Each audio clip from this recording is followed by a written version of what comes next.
Welcome into the Commander's Report. I'm your host, Jack Sperry. Thank you guys for joining me here on a Sunday evening. Of course, this morning, the Washington Commanders took their sixth straight loss in a row, this time to the Miami Dolphins in Madrid in really heartbreaking fashion. Commanders had a number of opportunities to win today's ball game. You could even make an argument they were just the better football team today, but unfortunately, you take the loss in OT.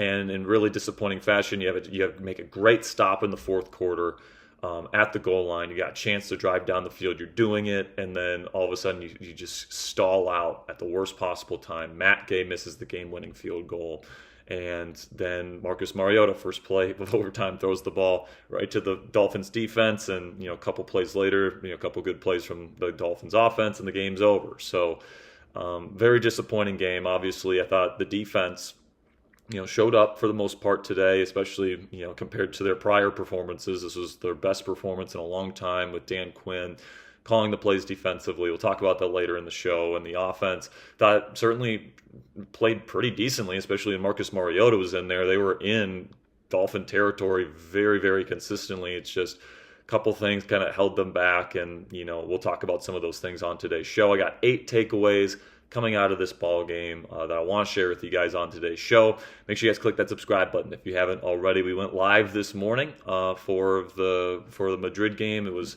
pretty cool stadium, kind of look and feel and all that great stuff. And it might be the final cool Commanders game to watch this year, unfortunately. But make sure you guys click that subscribe button if you haven't already, because we're going to get you guys film analysis tomorrow. I'm going to sit down and watch the film tomorrow afternoon, and I'll make sure to get you guys a video breaking down my thoughts on specific performances, scheme differences that Dan Quinn brought to the table. I'm sure I'm going to find some stuff for you guys to enjoy tomorrow on our film analysis video, so make sure you click that subscribe button if you haven't already for extensive Commanders coverage 24/7, 365 here on the Commanders Report. All right, so we'll start here with my first takeaway, and it starts with the guy that I blamed for the loss today for the Washington Commanders, and that's kicker Matt Gay. Now, obviously, he could have, finished a couple more drives, all this different stuff. The 2 kicks Gay missed were, not necessarily gimmies, but you expect your kicker in the National Football League to make those kicks, and it's been not just this week that it's been an issue. It's been literally all season for Matt Gay. Now, you're 3-8, I guess at this point. Why does it really matter if we keep Matt Gay or not? But it's pretty clear that he will not be the kicker for this football team next year. And maybe you want to start trying out some guys that might have a chance of being that. Maybe. But personally, I would cut bait with him. He was the reason why he lost today. If he makes even one of those kicks, all right, completely changes the game. Completely changes the game. He missed both of them, wide right, and frankly, it cost you the game. It really did. So that's my first takeaway. I would cut bait with Matt Gay, try and find some solution that could be a long-term answer, because Lord knows Matt Gay is not going to be a long-term answer here in Washington. Next takeaway, starting on offense here. I thought Marcus Mariota was fine today, but he certainly let the team down. There's no question about that. He panicked there in a tight moment there on first down, start overtime, just throwing the ball right to a defender. And, I understand, when pressure's in your face and when your first couple options are taken away, because there's just not a whole lot of, route running talent left on this Commanders wide receiver room. Hopefully that changes for Marcus when we get out of the bye, where it looks like Terry McLaurin may return, or Brown may return, Traylon Burks may return. And hopefully, the passing game can come to life a little bit more in terms of the downfield vertical passing game. I thought Mariota was really good, doing the quick game stuff, getting the ball out timely, getting the ball out in space to some playmakers, moving the chains, using his legs at times, some big third down runs for Mariota today. But it's just very, very obvious that there's no verticality and no vertical real presences in this Commanders wide receiver room right now, because the guy that is getting paid to be that guy, Terry McLaurin, has only played in a few games this year, and without his presence, I mean, there's just nobody else that provides that. Deebo Samuel is fine for the role that he plays, and we saw him play that role today. Deebo led the team in receiving yards today because they used him on tunnel screens, and they used him in the ways that you're supposed to use Deebo Samuel, which was really good to see. But you're just not able to get those yardage, big chunk plays down the field, and create separation versus man coverage with the guys that they had out there today. So I thought Mariota was fine, but certainly in the clutch he let us down, and kind of gave the game right to the Miami Dolphins, because at the time that he made that pick, the game was still very much within reach for the Washington Commanders, and he was kind of the one that said, "All right, here you go, Miami, take it from us." So that was disappointing. But then Kliff Kingsbury, man, I think he's still in his bag. I really do, man. There's just not a lot of offensive play callers in this league, in my opinion, that can take the kind of the type of receiving room and receiving weapons that he has on this team right now, and make it look competent. And that's what he has been doing, frankly, for the last couple weeks. I mean, obviously the defense has been completely collapsing outside of today, but for the most part, this offense has moved the ball efficiently, especially when Marcus Mariota's been in there. Like, they're doing a good job with the short passing game and using that as an extension of the run game, and all that different stuff. So I actually think Kliff has done a pretty good job with this offense, considering what he has to work with. And hopefully once he gets Terry back, in a couple weeks, and Noah Brown maybe in a couple of weeks, and we start putting a couple of these really important pieces in the Commanders' offense back, in play, and I think we could see some, pretty decent offensive performances from Mariota and in the Commanders' offense down the stretch. And once Jaden gets back, hopefully Jaden as well. I also thought Chris Rodriguez Jr. showed some really good things today.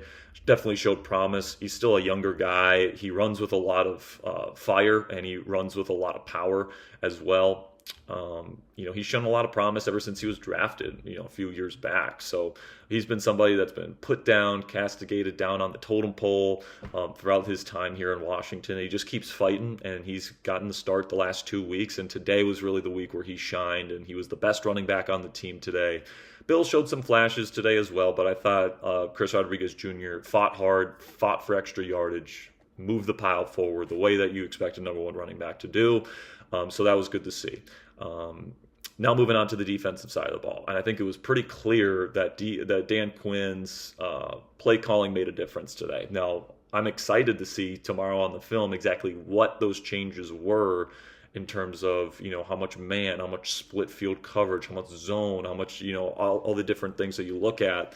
I'm excited to see how Dan Quinn changed things up from what Joe Witt Jr. was doing before, and whether it was a personnel thing, whether it was more of a scheme thing. I did notice some very creative blitzes and simulated pressures that Quinn deployed today that worked on Tua Tagovailoa. And this was obviously the defense's best performance in over a month. So, it bounced back after having that terrible performance against Detroit last Sunday, to give up less than 20 points in this football game to an offense that just put up a bunch of points on the Buffalo Bills, like a legit playoff team in the AFC. So certainly I think that it was the right move for Dan Quinn to take the reins as the defensive play caller. Obviously there was something there that provided a spark for the Commanders defense today. And I do think just in general, the culture showed up, not just on defense, but on offense. I thought that, they fought hard today all throughout the game, and unfortunately it didn't go, the Commanders' way, and they didn't make enough plays. And, obviously I think, special teams, if you make the right plays on special teams, you win this football game. But fortunately, that's not the way that it worked out. But I thought today kind of showed that even though you're 3-7, you've lost 5 games in a row. You don't have your starting quarterback. You don't have your number one wide receiver. You don't have your number one corner. You don't have either of your starting edges.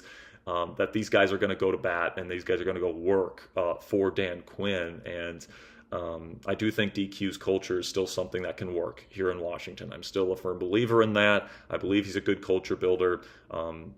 You can certainly point to some of the faults that he had in team building and his role with Adam Peters in building this team this year. But I think as a head coach, as a leader of men, these guys certainly play hard for their head coach. There's no question about that. But speaking of corners, I think that Mike Sainristil and Jonathan Jones actually did pretty good on the outside today. I've kind of been saying for the last year and a half that I think Sainristil might be a better outside corner than a nickel guy.